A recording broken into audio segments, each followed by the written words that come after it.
මේ මරණය පිළිබඳව සිහිපත් කරනකොට කාල මරණ සහ අකාල මරණ කියලා කාරණා දෙකක් සිහිපත් කරනවා. එහෙමනම් අපි මේ අකාල මරණය පිළිබඳවයි සිහිපත් කරමින් හිටියේ. ඒ පිළිබඳව කරුණු දක්වනකොට විශේෂයෙන් දුසී මාරයා පිළිබඳව අපි පහුගිය දේශනාවේ කරුණු දක්වන්නට යෙදුණා. එතන දුසී මාරයා වෙලා ඉපදුනේ අපේ මහමුගලන් මහරහතන් වහන්සේ. සංසාරේ බය මනාව ප්‍රකට කරන තැන. දුසී මාරයා කකුසඳ බුදුරජාණන් වහන්සේගේ විදුර කියන අග්‍ර ශ්‍රාවකයන් වහන්සේට ගලකින් ගැහුවා. කරගත්ත බරපතල අකුසල කර්මය නිසා තමන්ගේ ආයුෂ ඉතුරු වෙලා තියෙද්දිම අවීචයට ඇදගෙන ගියා. එතකොට අකාල මරණය. තව මැරෙන්න කල් තියෙනවා. කරගත්ත අකුසල කර්මය නිසා හදිසියේම මැරුණා. එතකොට මම සඳහන් කළා එදා දුසී මාරයා මුගලන් මහරහතන් වහන්සේ කියලා. මේ වෙනකොට පින් නැතුවද ඉන්නේ? මහා කල්ප අසංකේයකුත් ලක්ෂයක් පාරමිතා පුරලා ඉන්නේ. එහෙම පාරමිතා පුරලා තමයි පරිනිම්මිත වසවර්ති රජු වෙලා උපදින්නේ. ඒ තරම් පින් පුරපු අය පින්නතේ තව ඉන්නවා නම් ඊට වඩා පින් පිරුවේ පසේ බුදුරජාණන් වහන්සේ. ලෞතුරා බුදු වෙන මහ බෝසතුන් හැරුණහම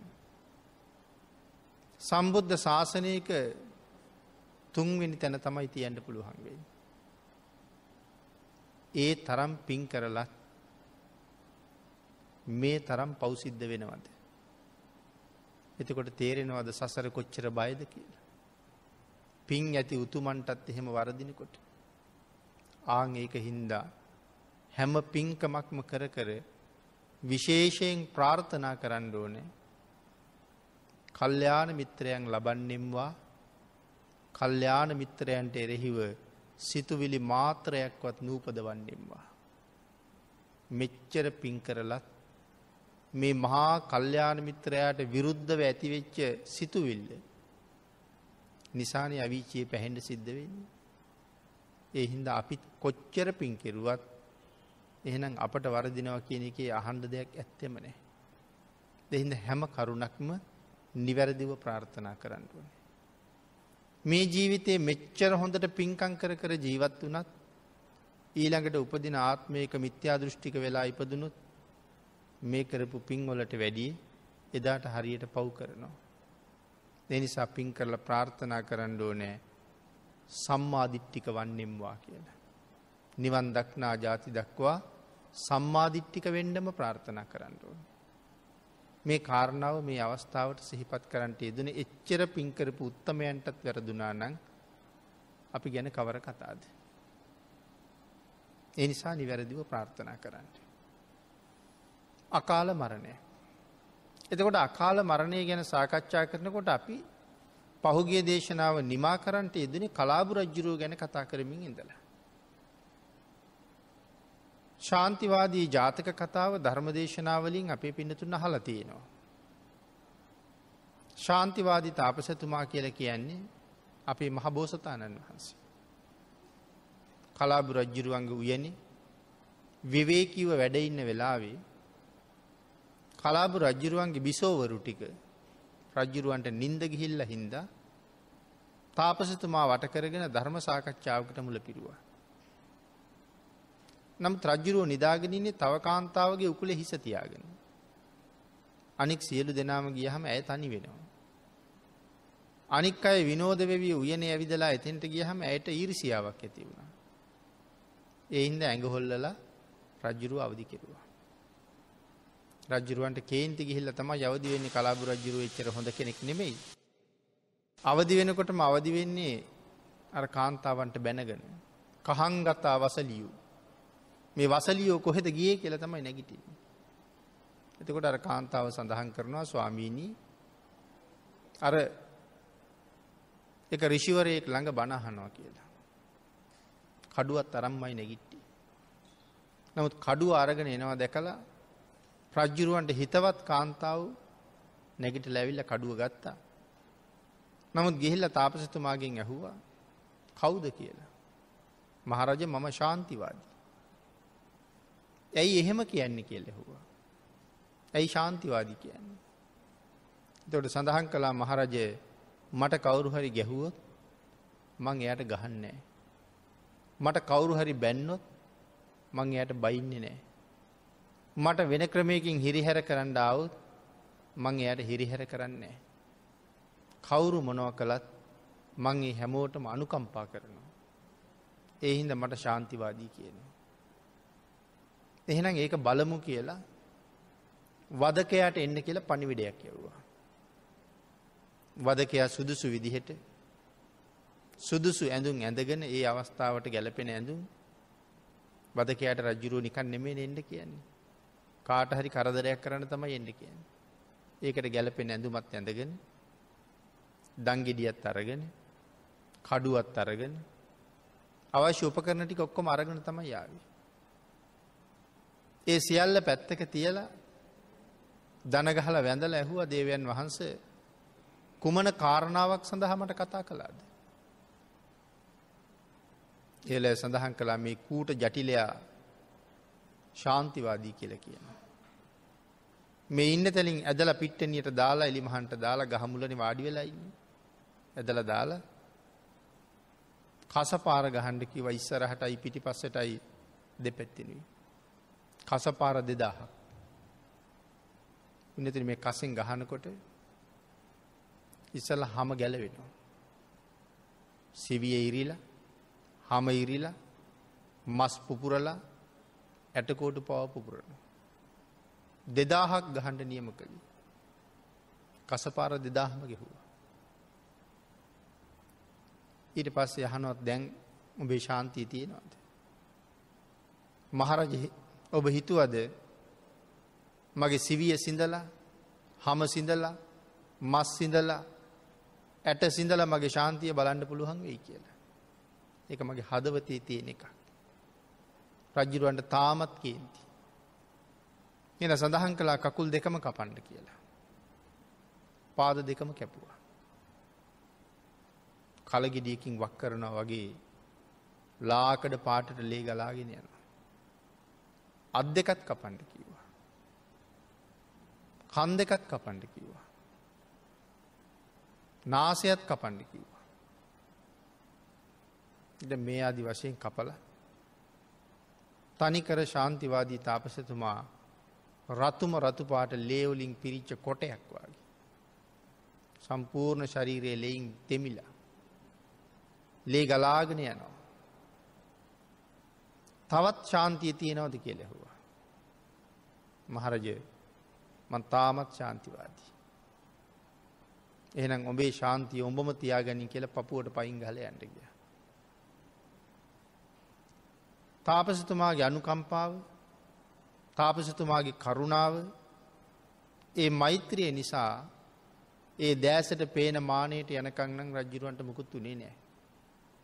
හැබැයි තාපසතුමාගේ දැස් මානෙන් ඉක්ම යනවත් එක්කම අවීචයෙන් ආපු ගිනි දැල් රජුරවන්ට තවත් එහාට නම් යන්න ඉඩ තිබෙන්නේ නැහැ. නමුත් රජුරුව අපායට ඇදගෙන ගියා. සේනාපති ඒත් එක්කම දුවගෙන ආව රජුරුව යනකොටම. ශාන්තිවාදී තාපසතුමා නැගිට්ටවල රෙදි කෑලි අරගෙන ලේ පිහලා පිරිසිදු කරලා පැත්තකින් තියලා සඳහන් කළා ස්වාමීනි ඔබ වහන්සේට යම් කේන්තියක් ඇති වෙනවා නම් මේ රටවැසියා කෙරෙහි නම් ඒ කේන්තිය පතුරවන්න එපා. රජු කෙරෙහි මේ කේන්තිය පතුරවනවා මිසක් අනික් කාටවත් නම් රිදවන්න එපා කියලා සඳහන් කළා. ඒ වෙලාවේ සිහිපත් කළා නෑ පුතේ මම තාමත් ශාන්තිවාදී. යමෙක් මගේ අතපය කන් නාසා සින්දේද ඔහුටත් මං අපරිමිත දයාවක් කරුණාවක් දක්වනවා.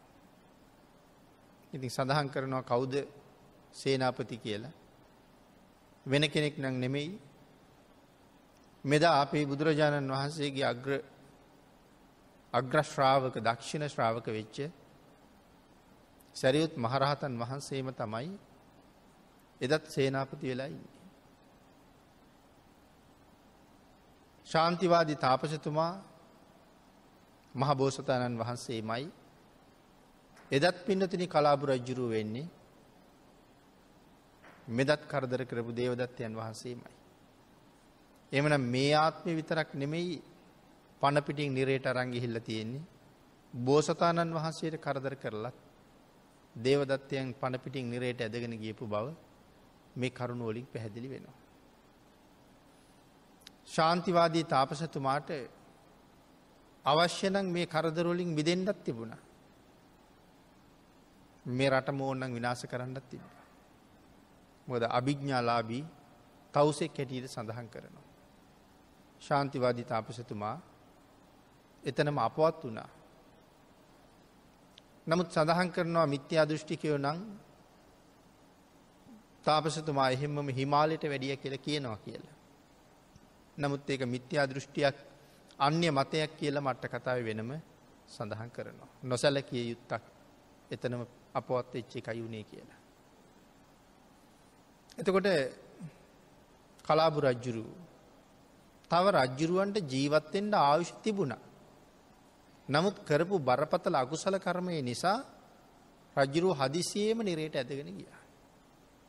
එතකොට ඒක කාල මරණයක් නෙමෙයි අකාල මරණයක්. නගර වැසියෝ සුවඳ මල් අරගෙන සියලු දෙනාම රැස් වෙලා තාපසතුමාගේ ආදාහන කටයුතු නිමා කෙරුවා කියලා සඳහන් කරනවා. ඊළඟට පින්නතුනි මේ මරණ සතිය පිළිබඳව කරුණු දක්වනකොට ඒ වාගේ අකාල මරණය, කාල මරණ, අකාල මරණ කියන කාරණා දෙක පැහැදිලි කරලා තියෙනවා. මේ මරණ සතිය වැඩිම පිණිස විවේකීව තනියම මේ කාරණාවට එළඹෙන්න ඕනේ කියලා සිහිපත් කරනවා. විවේකයේ තියෙන්න ඕනේ, හුදකලාව තියෙන්න ඕනේ, තනි වෙන්න ඕනේ. නිසියාකාරයෙන්ම මරණ සතිය වඩන්න ඒක බොහොම පහසුයි කියලා සඳහන් කරලා තියෙනවා. මේ සියල්ලම කියන ලද ආකාරයෙන් ජීවිත ඉන්ද්‍රිය කපා හරින කර්මයකින් යුක්තයි. එහෙම සඳහන් කෙරුවේ ජීවිත ඉන්ද්‍රිය නැතිවීමෙන් වෙන මරණය මතක් කිරීම තමයි මරණ සතිය කියලා කියන්නේ. ජීවිත ඉන්ද්‍රිය නැතිවීමෙන් වෙන මරණය. විශේෂයෙන් මේ පවත්වන මේ පෙනෙන මේ කය සහිත ජීවිත ඉන්ද්‍රිය නැතිවීම සම්බන්ධයෙන් අරමුණු කරලා තමයි මරණ සතිය වඩන්න කියලා කියන්නේ. ජීවිතයාගේ නැතිවීම මෙනෙහි කරන්න කියලා කියනවා. ජීවිතේ නැතිවීම මෙනෙහි කරන්න කියන්නේ. ඊළඟට සඳහන් කරනවා මරණං කියලා මෙනෙහි කරන්න එහෙමත් පුළුවන් කියලා. ජීවිතයාගේ නැතිවීම මෙනෙහි කරන්නත් පුළුවන්. එහෙම නැත්නම් මරණං ආදි වශයෙන් මරණය එහෙම කියා මෙනෙහි කරන්නත් පුළුවන්.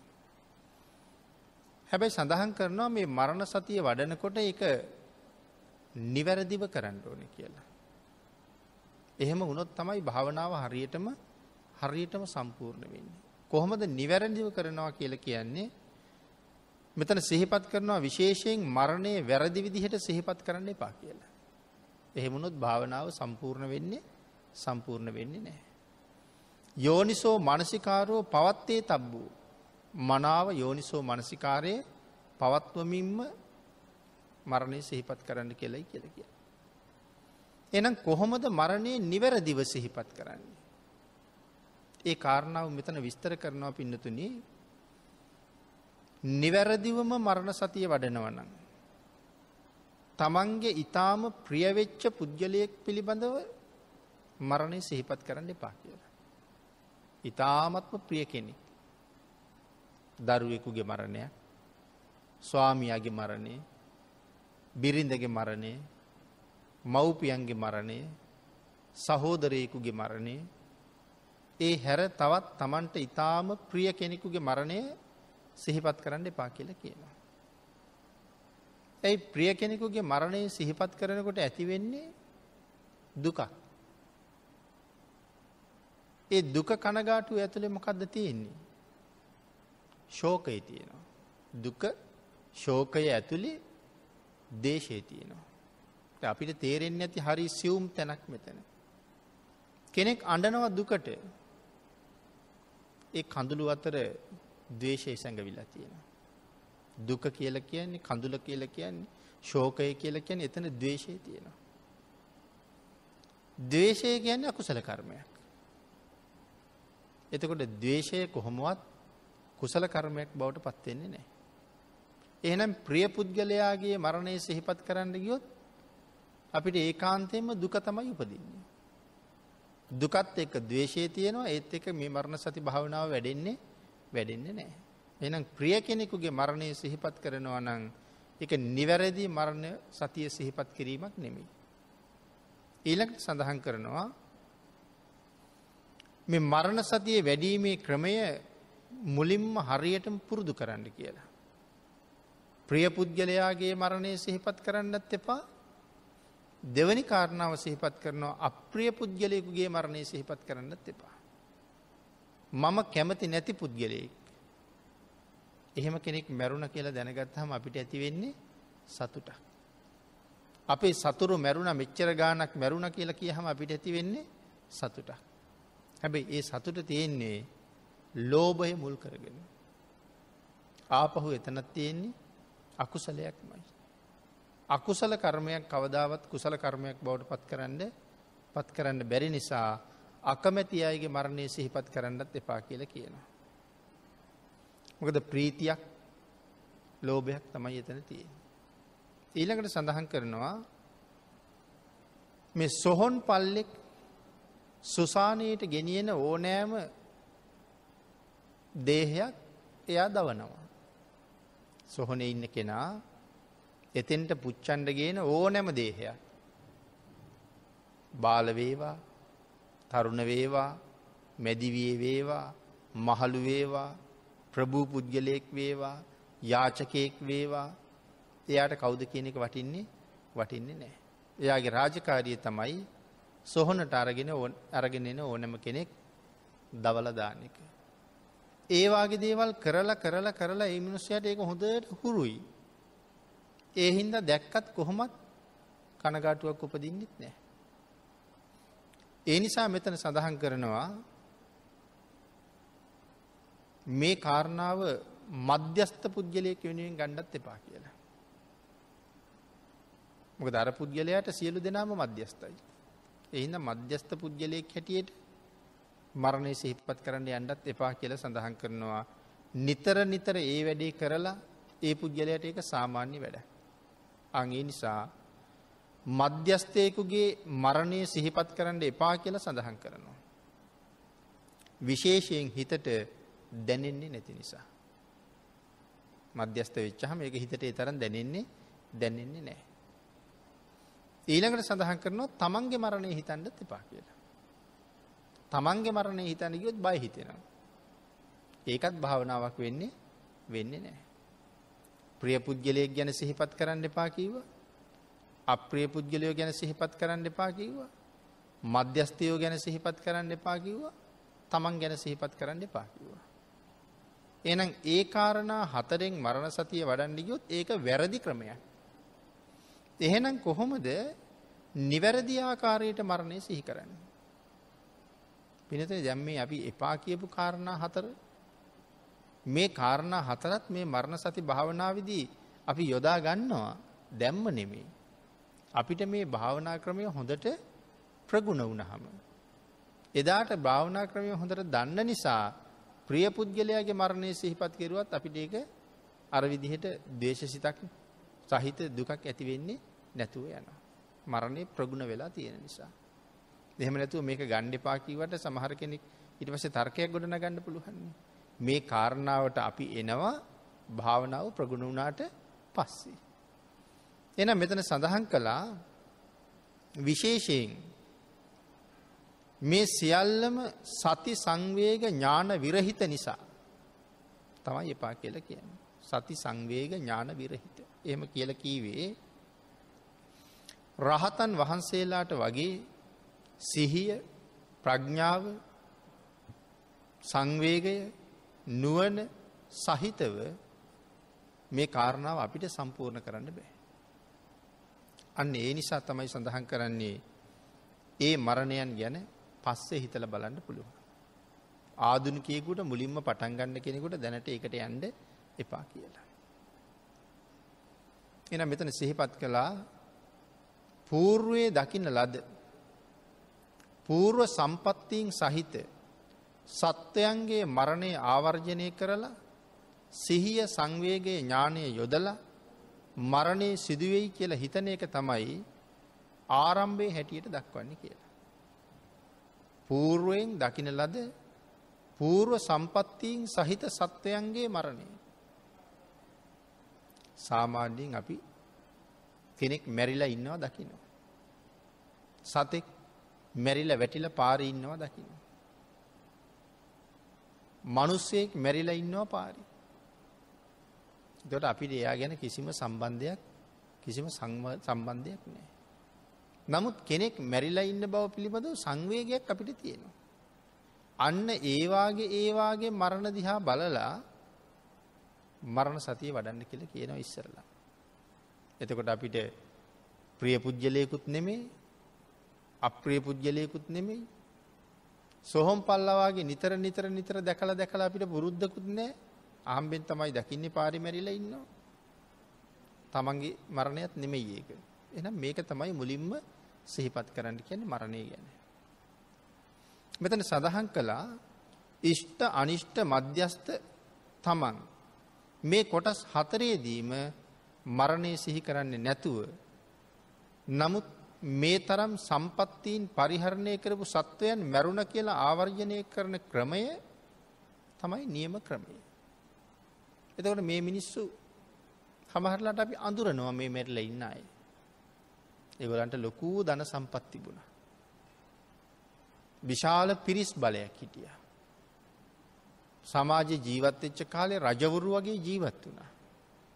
නමුත් අද ඒ සම්පත්, දීපල, පිරිස් බලය ඔක්කොම දාලා ඒ මනුස්සයා මැරිලා. ඒගොල්ලෝ ජීවත් වෙච්ච හැටි, ඒගොල්ලෝ හරි හම්බ කරගෙන හිටපු හැටි, ඒගොල්ලෝ යපුණ පැවතුන හැටි, ඒ ඔක්කොම අපි දන්නවා. කටයුතු කරපු හැටිත් දන්නවා. නමුත් මැරිලා. මේ කොව්ව කර හිටියත් කොව්ව තිබුණත් අවසානයේ මෙතනද. ආන්ගේ කාරණාව තමයි මනාව සිහිපත් කරන්න කියලා කියන්නේ.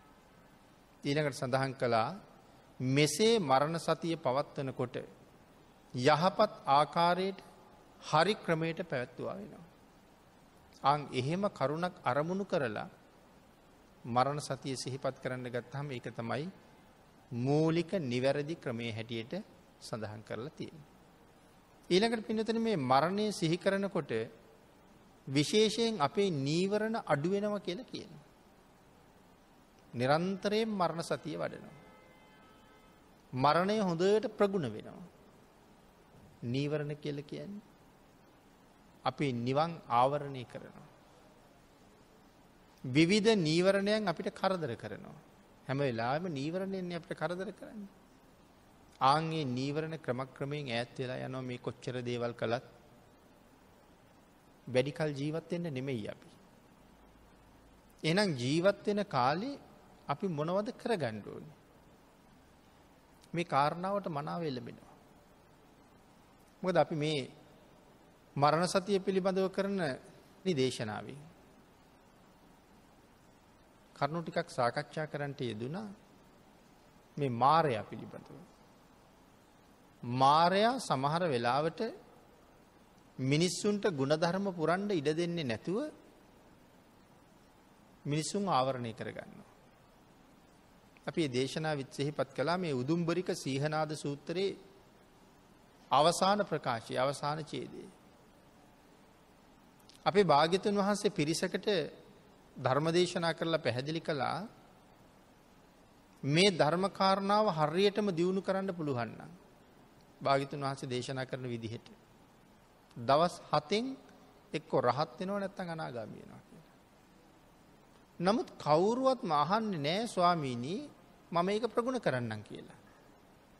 ඊට පස්සේ භාග්‍යතුන් වහන්සේ බැලුවා ඇයි මෙච්චර ළඟින් රහත් වෙන්න පුළුවන් කියලා කියනකොටත් කවුරුත් කතා කරන්නේ නැත්තේ කියලා. බලහම මාර්යා සියලු දෙනාටම ආවේශ වෙලා. ඊළඟට භාග්‍යතුන් වහන්සේ බලනවා මාර්යා අයින් කරලා ධර්ම දේශනාව කළොත් මේ අය ආපහු මේ කාරණාව යෙදෙනවද කියලා. යෙදෙන්නේ නැහැ. එහෙනම් භාග්‍යතුන් වහන්සේ එහෙම කරලා දේශනා කෙරුවා කියලා ප්‍රයෝජනයක් නැති නිසා මාරය අයින් කරන්නෙත් නැහැ. එහෙනම් සාමාන්‍ය මිනිස්සුන්ට ඕන තරම් මාරාවේශ වෙනවා. මිනිස්සු කටයුතු කරන හැටියට අපිට පේනවනේ මාරාවේශ වෙලා වගේ වැඩ කරන හැටි. නමුත් භාග්‍යතුන් වහන්සේගේ කරුණාව ලැබෙන්නේ නැහැ හේතුව ඒගොල්ලන්ට කරුණාව ලැබුණ කියලා ඒගොල්ලෝ ඒකින් ප්‍රයෝජන ගන්නෙ නැහැ. ආන් ඒක තමයි මිනිස්සු මේ කුසලයට දහමට ප්‍රමාද වෙවි ජීවත් වෙන්නේ. අනික් ලෞකික දේවල් මිනිසුන්ට ඕන තරම් කරන්න වෙලාව තියෙනවා. වෙලාව වෙන් කරගන්නත් පුළුවන්. නමුත් පිනක් දහමක් කරන්න මිනිසුන්ට හරියට වෙලාව අඩුයි. වෙන් කරගන්න කාලෙකුත් නැහැ. ඒ නිසා පින්කම් කරන එක සිල් ගන්න එක හැම වෙලාවෙම හෙටට ඊළඟ පොයට කල් යනවා. නමුත් අනිත් දේවල් වලට ඕන තරම් නිමාඩු තියෙනවා. ඕන තරම් වෙලාව තියෙනවා. මාරාවේශ වෙලා ඉන්නේ. නිවනට යන්න, යමු වෙන්න, සසර කෙටි කරගන්න, අපායෙන් මිදෙන්න කාලයක් වෙන් කරන්න නැහැ. නමුත් අපායට යන්න, සසර දුක් විඳින්න ඕන තරම් වෙලාව තියෙනවා. ධර්ම දේශනාවකට ආරාධනා කළත් සමහර වෙලාවට කියන වෙලාවට නෙමෙයි ධර්ම දේශනාවල් පටන් ගන්න. ආරාධනා කරන්නේ 4ට 5ට කියලා. නමුත් තැනට ගියහම තව පැය භාගයක් මිනිස්සු නෑ කට්ටිය නෑ කියලා පරක්කු කරනවා. එතකොට එන්න වෙලාවක් නෑ, රස්සාවල් ඉවර වෙලා එන්න ඕනේ. ඒ හින්දා කියලා තව ටිකක් පරක්කු කරනවා. දැන් මේ මිනිසුන්ට මගුල් ගෙදරට යන්න වෙච්චාම, සාදේට යන්න වෙච්චාම, යාළුවෝ එක්ක යන්න වෙච්චාම ඕන තරම් නිමාඩු ගන්න පුළුවන්. නමුත් බණක් අහන්න එන්න විවේකයක් ගන්න ඉඩක් නැහැ කියලායි කියන්නේ. ඒ කියන්නේ ලෞකික දේවල් ඔක්කොම ඉවර කරලා වෙලාවක් තිබුණොත් සසරින් මිදෙන වැඩපිළිවෙලට යනවා. වෙලාවක් තිබුණොත් විතරයි. ඒ කියන්නේ නිවන් දකින්න ඕනේ, සසරින් මිදෙන්න ඕනේ කියන එක මේ ජීවිතේ තියෙන අන්තිම තැන. පළවෙනි තැන තියෙන්න ඕනේ ඒක. ඉතින් එහෙම උවමනාවක් නැති පිරිසක් වෙනුවෙන් සමහරලාට අපි පැය ගානක් රස්තියක් දෙන්න ඕනේ. නමුත් එතෙන්ට 10 දෙනෙක් නම් ඇවිල්ලා ඉන්නේ 4ට. ඒ තමයි නිවන් දකින්න ඕනේ පිරිස. ඒක උවමනා නැති පිරිසක් වෙනුවෙන් රස්තියාදු වෙනවට වඩා අර 10 දෙනාට දහම් කාරණාවක් කියලා පිටත් වෙන එක හරි වටිනවා. ඒකට මාරාවේශ වෙලා තමයි ඉන්නේ. එහෙම අයට භාග්‍යතුන් වහන්සේගේ කරුණාවක් නැහැ. එමනම් මම මේ කාරණාව සඳහන් කළේ මාරයා සමහර වෙලාවට භයානක රූපයකින් පෙනී හිටලා අපි බය කරනවා.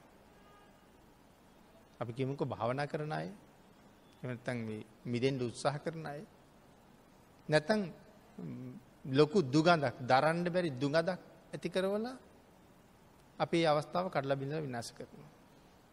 එහෙම වෙලාවටත් භාග්‍යතුන් වහන්සේ වැඩිම සලකන්නේ නැහැ. හැබැයි ජීවිතයට හානි කරන්න ලෑස්ති වුණොත් විශේෂයෙන් භාග්‍යතුන් වහන්සේ අපි කෙරෙහි බලනවා. ඒකට නම් මාරයට ඉඩ දෙන්නේ නැහැ කියලා සඳහන් කරනවා. හැබැයි මේ සසරින් එතර යන්න වීරිය වඩන පුද්ගලයන්ට කරදර කරන්න හැදුවොත් විතරයි. නිකං සාමාන්‍ය මිනිසුන්ට කරදර කරන්න හැදුවට භාග්‍යතුන් වහන්සේගේ කරුණාවක් එහෙම ලැබෙන්නේ නැහැ. එහෙමනම් අපි කල්පනා කරන්න ඕනේ බුදුරජාණන් වහන්සේගේ කරුණාව ලබන්න ඕන තැනට අපි ඇවිල්ලාද ඉන්නේ.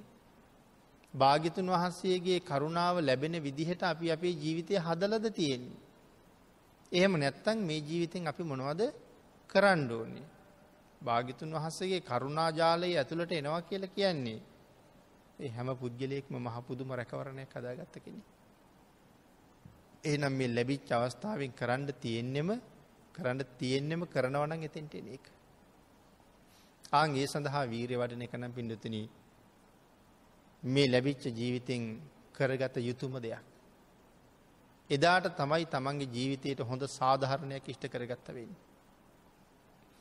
ඊළඟට මෙතන සඳහන් කළා මේ මරණය හරියටම සිහි කරන්නේ කොහොමද කියලා සඳහන් කරනකොට ඒ පිළිබඳව ආකාර 8ක් සඳහන් කරලා තියෙනවා. මරණය හරියටම සිහිපත් කරන හැටි ආකාර 8ක්. ඒ ආකාර 8 පළවෙනි එක තමයි වදක පච්චුපට්ඨානතෝ. මොකද්ද මෙතන වදක පච්චුපට්ඨානතෝ කියලා සඳහන් කරන්නේ? හැම වෙලාවෙම දකින්න ඕනේ මේ වදකයා එළඹිලා ඉන්නවා වගේ. මමත් ඉන්නවා. මගේ පිටිපස්සෙන් කඩුවක් අමෝරගෙන හැම වෙලාවෙම ඉන්නවා. වදකයා. යන තැන පස්සෙන් එනවා. හැබැයි මම දන්නේ නැහැ මෙයා කොයි වෙලාවෙ කඩුව මගේ ගෙලට පාත් කරයිද කියලා. ඒ නිසා හැම වෙලාවෙම සූදානමින් තමයි ඉන්නේ. දැන් වදකයා පිටිපස්සේ පේන්න නැති වුණාට අපි කවුරුවත් දන්නේ නැහැ මගේ ජීවිතේ කොයි වෙලාවෙ ගනීද කියලා. ඒකට තැනක් නැහැ, වෙලාවක් නැහැ. ඕනෑම වෙලාවක මැරෙන්න පුළුවන්. රෑ වෙන්න පුළුවන්, දවල් වෙන්න පුළුවන්, උදේ වෙන්න පුළුවන්, කෑම කන ගමන් වෙන්න පුළුවන්, රැකියාව කරන තැන වෙන්න පුළුවන්, පාසලේදී වෙන්න පුළුවන්. ඕනෑම තැනක මැරෙන්න පුළුවන්. එහෙනම් වදකයා හැම වෙලාවෙම මගේ පිටිපස්සේ ඉන්නවා. කොයි වෙලාවෙ කඩුව පාත් කරයිද දන්නේ. අන්න ඒ නිසා යම් විදිහකින් මොහුගේ හිස සිඳිමි කියලා කඩුවක් අරගෙන ඉන්න කෙනෙක් අන්න ඒ වදකයා එළඹිලා කියලා හැම වෙලාවෙම හිතන්න ඕනේ. මරණය දැන් එළඹිලායි තියෙන්නේ. මං දැන් මැරෙයි. ආන් ඒ කාරණාව මනාව හිතන පුද්ගලයාට පවක් කරන්න පින්නතුනි කොහෙන්වත් ඉඩක් නැහැ. දැන් මැරෙයි කියන හැඟීම ඉන්නේ. පවක් කරන්න ඉඩක් නැහැ. හරියටම හිතුවොත් ජීවිතේ ලොකු සංවේගයක්. අපි හදාපු ගෙවල් දොරවල්, අරගත්ත යාන වාහන, හදාපු දරුමල්ලු, ප්‍රිය අඹුසැමියෝ විවේකීව ඉඳගෙන කල්පනා කළොත් මේ සියල්ල හෙට උදේ වෙනකොට අහිමි නම්, මේ සියල්ලම හෙට උදේ වෙනකොට දාලා යන්න වෙනවා නම්, අය මේ එකක්වත් හම්බ වෙන්නේ නැත්තම් මේ ජීවිතේ කොහොමද කියලා විවේකීව හිතන්න ගියාම ලොකු සංවේගයක් ඇති වෙනවා. ඒකමනේ භාග්‍යතුන් වහන්සේ දේශනා කළේ තමන්ගේ මරණය ගැන හිතන්න එපා කියලා. පුරුදු වෙනකන් තමන්ගේ මරණය ගැන හිතන්න එපා. නමුත් මෙතන මේ වදකයා කොයි වෙලාවෙ මගේ ජීවිතේ අරගනීද? එහෙනම් වදකයා මගේ ජීවිතේ ගන්න ඉස්සරලා, මාරයා ජීවිතේ ගන්න ඉස්සරලා මම මොනවද කරගන්න ඕනේ? මං කොහොමද ජීවත් වෙන්න ඕනේ? මං කොහොමද හැසිරෙන්න ඕනේ? මම මොනවද කරන්න ඕනේ? මම මොනවද නොකරන්න ඕනේ? ඔය කාරණාව මනාව තීරණය කර අපි අපේ ජීවිතය පිළිබඳව මනා එළඹීමකට එළඹෙන්න ඕනේ. අන් ඒකයි මෙතන සඳහන් කරන්නේ. ඊළඟට සඳහන් කළා මෙසේ මරණය එළඹිලා තියෙනවා කියලා හිතන්න ඕනේ කියලා සුදුසු පළමු ක්‍රමය දක්වනවා. මොන හේතුවෙන්ද? සහජාතිය ආගතු ඉපදීම සමග පැමිණි හේයින් මිස මගදී මරණය ආව නෙමෙයි කියලා කියනවා. සහජාතිය ආගතු මගදී මාරය හම්බුණා නෙමෙයිනේ අපිට. මම ඉපදෙනවත් එක්කම මගෙත් එක්කම තමයි මේ මරණය ආවේ. ඒ හින්දා මේ පස්සේ ආව නෙමෙයි. මගෙත් එක්කම ආවා. කොයි වගේද කියලා මෙතන සඳහන් කරනවා. උපන් චිත්තක්ෂණයේ ඉඳලම මරණය එනවා. යම්සේ නයි හැතු කැකුල පොළොවෙන් මතුවෙනකොට හතු කැකුල මුදුනේ වැලි ටිකක් තියෙනවා. අපි බිම්මල් දැකලා තියෙනවා. පොළොවෙන් මතුවෙනකොට මුදුනේ වැලි ටිකක් තියෙනවා. පොළොවෙන් මතුවුනේම වැලි ටිකක් අරගෙන අපි මේ ජීවිතේ ගත්තෙම මරණයත් එක්කම. ජීවිතෙත් අරගෙන මරණයත් අරගෙනම තමයි ඇවිල්ලා තියෙන්නේ. අයි පස්සේ ඇවිල්ලා මගදී හම්බ වෙලා ලෑස්ති වුණා නෙමෙයි. අන්න ඒ නිසා මේ සත්වයා ජරා මරණය අරගෙනම ඉපදෙනවා කියලා සඳහන් කරනවා. මේ ජරා මරණ දෙක උපතින්ම ලැබෙන්නේ එසේ ඔවුන්ගේ ප්‍රතිසන්දිසිත කියලා කිව්වේ පින්නතුනි. එහෙම සඳහන් කළේ මව් කුසේ මුලින්ම ඉපදුන සිත ප්‍රතිසන්දිසිත. මේ ප්‍රතිසන්දිසිත උපදින්නේ හදයවත්තු රූපය. මොකද්ද මේ හදයවත්තු රූපය කියලා කියන්නේ? හදයවත්තු රූපය කියලා කියන්නේ මෙතන තමයි අපේ සියලුම සිත් උපදින්නේ. එතකොට අපේ සිත් උපදින්නේ ඇත්තටම කොහෙද? විවිධ අදහස් තියෙනවා හිත උපදින තැන පිළිබඳව. භාග්‍යතුන් වහන්සේ මොනවද දේශනා කරලා තියෙන්නේ? අපේ හෘද වස්තුවේ පිරිසිදු ලේ තියෙන පැත්තේ තියෙන හදයවත්තු රූපය කියලා ඉන්ද්‍රියක්.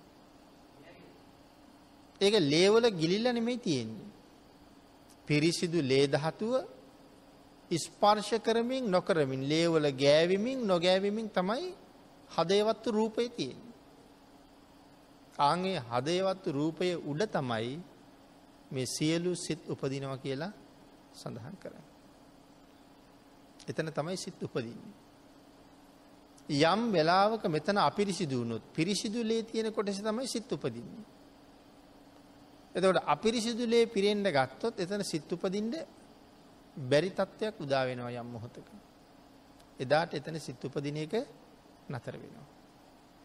හැබැයි එතන සිත් උපදින එක නතර වුණා කියලා කියන්නේ ඒ පුද්ගලයා මරුණ කියන එකයි. මේ සිත් පරම්පරාව උපදින තාක්කල් ඔහු පවතිනවා. ඒ සිත් පරම්පරාව ඉපදෙන එක නතර වුණ ගමන් පුද්ගලයා මරුණ කියලා අපි කියනවා. සිතට උපදින්න බැරි වෙන්න ඕනේ. අපි උදාහරණයක් සඳහන් කළොත් මෙහෙම. අපේ ඇඟේ මදුරුවෙක් වහලා ඉන්නවා. දැන් අපිට හිතෙනවා මදුරුවට ගහන්න. ඊට පස්සේ අපි අත උස්සලා මදුරුවට ගහනවා. ඒ අත උස්සලා මදුරුවට ගහනකොට අපේ අත ක්‍රමක්‍රමයෙන් මදුරුවාගේ ඇඟ උඩට පාත් වෙලා ඇවිල්ලා මේක වේගෙන් වෙන වැඩක්. මදුරුවාගේ තටුවල මදුරුවාගේ අඬුවල අපේ අත ගෑවෙනවා. නමුත් තාමත් මදුරුවාගේ සිත් උපදිනවනේ. මදුරුවා මැරුන්නේ නැහැ තව. හැබැයි මගේ අත දැන් මදුරුවාගේ කකුල් වල ගෑවෙන තැනට ඇවිල්ලා. ඊළඟට මගේ අත තව ටිකක් තද වෙනකොට මදුරුවාගේ කකුල් නැමෙනවා. තාමත් මදුරුවාගේ සිත් උපදිනවා. ඊළඟට මගේ අත මදුරුවාගේ ඇඟට තද වෙලා මදුරුවා තෙරපෙනවා. එකපාරම උනාට මේ සිද්ධි ටිකත් එක්කම නෙමෙයි මේක වෙන්නේ. මදුරුවා තෙරපෙනකොටත් තාම මදුරුවාගේ සිත් උපදිනවා. ඊළඟට මදුරුවා පුපුරනවා. නමුත් තාම මදුරුවාගේ සිත් උපදිනවා. මගේ අත වැදිලා මදුරුවාගේ තැලිලා ඇඟ මදුරුවාගේ හෘද වස්තුවත් තැලිලා.